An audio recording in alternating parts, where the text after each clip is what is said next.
Kelihatannya mesti terjadi. Saya pakai istilah mesti karena apa? Kota-kota besar di pinggir pantai itu dalam kondisi yang rawan ya. Ini ahli biologi sudah memprediksi bahwa bumi itu kan terdiri dari lempengan gitu ya. Ini kelihatannya akan ada gerak, entah itu gerak begini, entah bergerak begini, entah begini atau begini, pasti ada dampak. Nah ini lebih konyol lagi. Kalau laut misalnya, laut ombak gede, segera bisa ngungsi ke tempat yang tinggi. Tapi kalau tidak,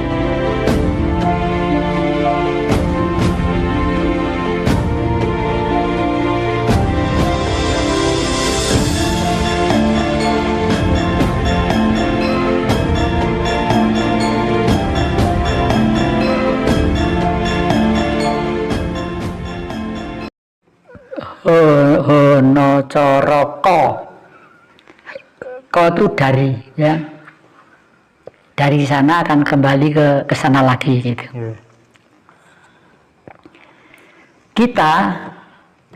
Kita nanti tahun berapa tadi? 2024 itu kita adalah tak ubahnya orang yang masih tidur dan baru bangun, dan di angkasa ada tameng yang melindungi bangsa ini dengan kekuatan energi 3. Energi 3 itu energi Siwa, energi Wisnu, dan energi Brahma. Dan pada waktu inilah Indonesia, dulu disebut Majapahit, berkuasa 341 tahun, dipimpin oleh Tribuana Tunggadewi. Dan nanti itu beliau akan lahir kembali untuk memimpin kita. Mudah-mudahan ya nak. Amin. Yang kedua, keluarga sang pecinta. Jadi keluarga semua cinta kasih mendapat sinar matahari ya. Sinar matahari, di sini ada gunung, di sini ada anak-anak, suami, istri, dan matahari bersinar dengan baik ya. Ini kuda keberuntungan. Jadi ya memang bagaimanapun di tengah-tengah bangkrutnya dunia, Indonesia asal tahu siapa apa Indonesia pasti akan begini. Nah meskipun kita kaya surga dunia, tapi kalau tidak tahu Indonesia apa, ya bangkrut terus ya. Tapi tahun nanti itu saya yakin mereka sudah mulai sadar. Persis tadi yang kita ngoceh di TV tadi Bu ya. Widuh, ini percaya enggak, Ratu Tongkat. Saya tadi bilang apa? Tribuana Tunggadewi. Ratu Tongkat, ratu yang membawa negeri ini menjadi tegar. Apa yang menyebabkan yang Jati hingga meneteskan air mata ketika melihat Ratu Tribuana Tunggadewi akan memimpin lagi gitu? Saya sebenarnya udah lama nangis itu ya, karena kalau sudah menyentuh masalah bangsa, masalah negeri ini dan leluhur selalu nangis, karena saya sudah lama mendambakan kapan bangsa ini kembali hidup tentram, damai, sejuk hatinya, adil makmur gemah ripah loh jinawe ya. Tentrem ayem itu ndak mesti kalau orang kaya ya. Orang kaya malah justru gelisah banyak sekarang ini ya.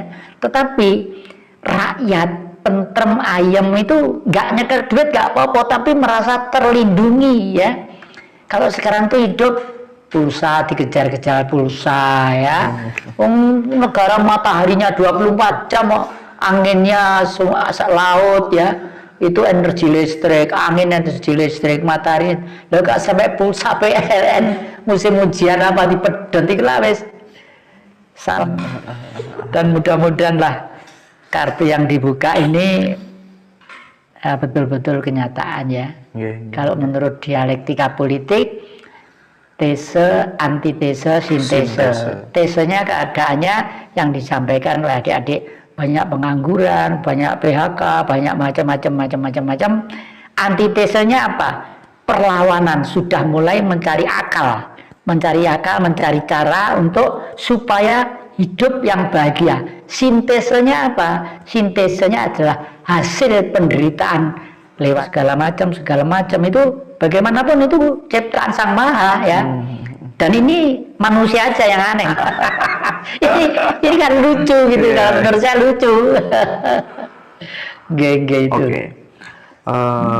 Dari pandangan spiritual yang atau terserah nanti mau dibuka kartu atau apa, banyak orang bilang bahwa setelah ini bumi akan gonjang-ganjing, entah banjir, entah bencana. Itu kira-kira akan terjadi nggak? Kelihatannya mesti terjadi. Saya pakai istilah mesti karena apa? Kota-kota besar di pinggir pantai itu dalam kondisi yang rawan ya. Ini ahli biologi sudah memprediksi bahwa bumi itu kan terdiri dari lempengan gitu ya. Ini kelihatannya akan ada gerak, entah itu gerak begini, entah bergerak begini, entah begini atau begini, pasti ada dampak. Nah ini lebih konyol lagi. Kalau laut misalnya, laut ombak gede, segera bisa ngungsi ke tempat yang tinggi. Tapi kalau di daratan, bagaimana? Ya, di daratan misalnya drek gini atau gerek gini, kapan bisa memprediksi? Oleh karena itu caranya tidak ada jalan lain, tiap hari harus sumarah menyerahkan diri kepada guru sejati. Ya, guru sejati akan tumbuh kalau kita hormat terhadap leluhur kita, terutama ibu bapak kita, meskipun sudah meninggal, sering-seringlah datang ya dengan penuh cinta kasih ya. Dan begini caranya berdoa kepada beliau yang sudah meninggal.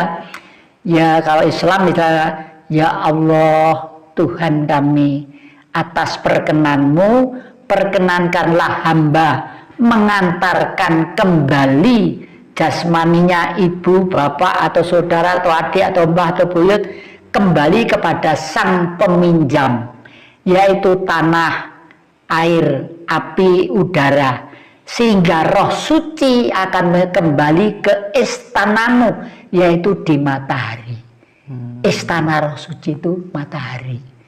Ayo Mas Yes, kita mendoakan patriot-patriot sejati yang waktu itu meninggal belum sempat didoakan. Loh, masih apa ada toh Mbah?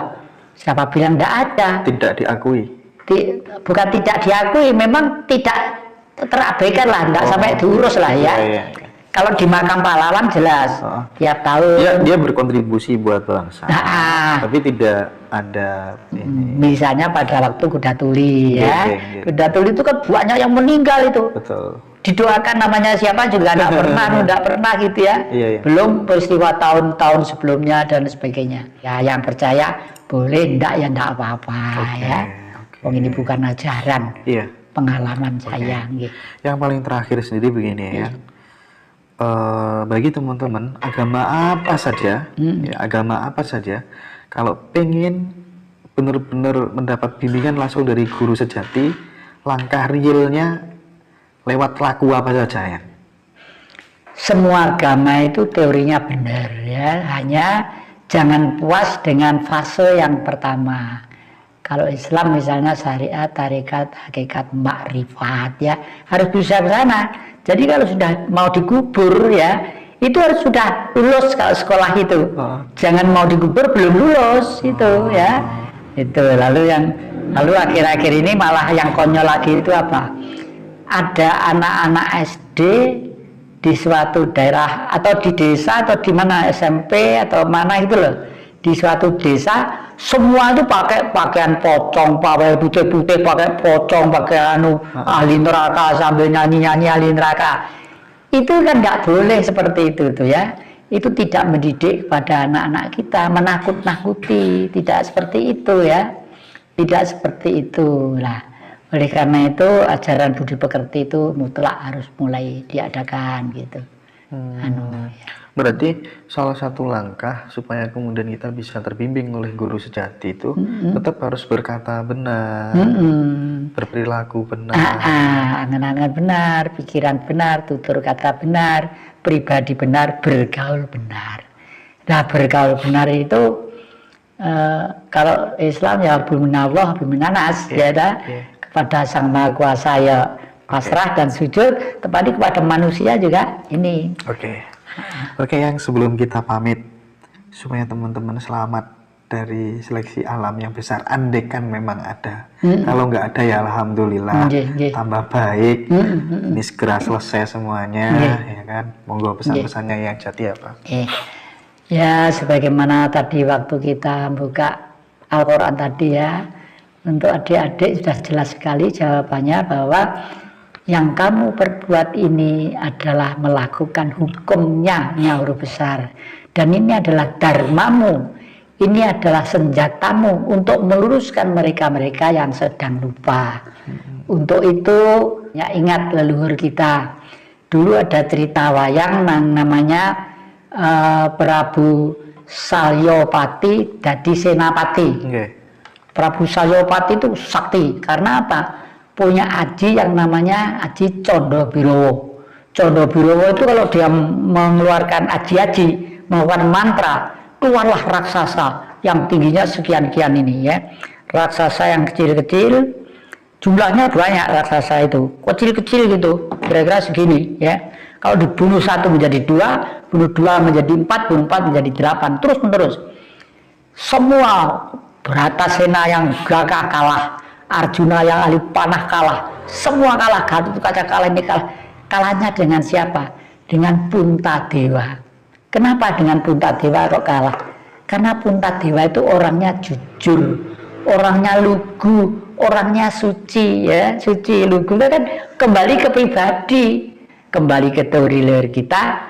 Lawannya adalah orang yang tulus, ikhlas, sabar, tawakal. Karena pada waktu Condobirowo raksasa kecil disuruh, ayo tuh matiin, itu bunuh Puntadewa gitu. Terus Krishna pinter, Krishna Yayi Puntadewa, apa Kakang Krishna, kamu pura-pura mati aja. Loh, bagaimana mati kok pura-pura? Biar itu si Condobirowo itu takutnya sama orang jujur gitu loh ya. Dia pura-pura mati gitu. Lalu datang, kamu siapa gitu. Loh, ini apa? Kayak Puntadewa, katanya Puntadewa itu bentuknya gini-gini. Loh, lah orang mati kok suruh bunuh, nggak mau saya. Kembali gitu. Akhirnya yang nyuruh gitu, Puntadewa yang mati itu bunuhan, tetap bunuhan yang mati itu. Terus akhirnya sama Krishna, Yayi udah bangun lagi, hidup gitu. Lalu hidup. Kamu siapa? Saya Puntadewa. Loh, kamu mati? Oh, mati kok bisa ngomong? Saya tuh hidup. Oh, saya ditipu sama juragan, saya kembali lagi gitu. Lama-lama saking jengkelnya dia makan juragan.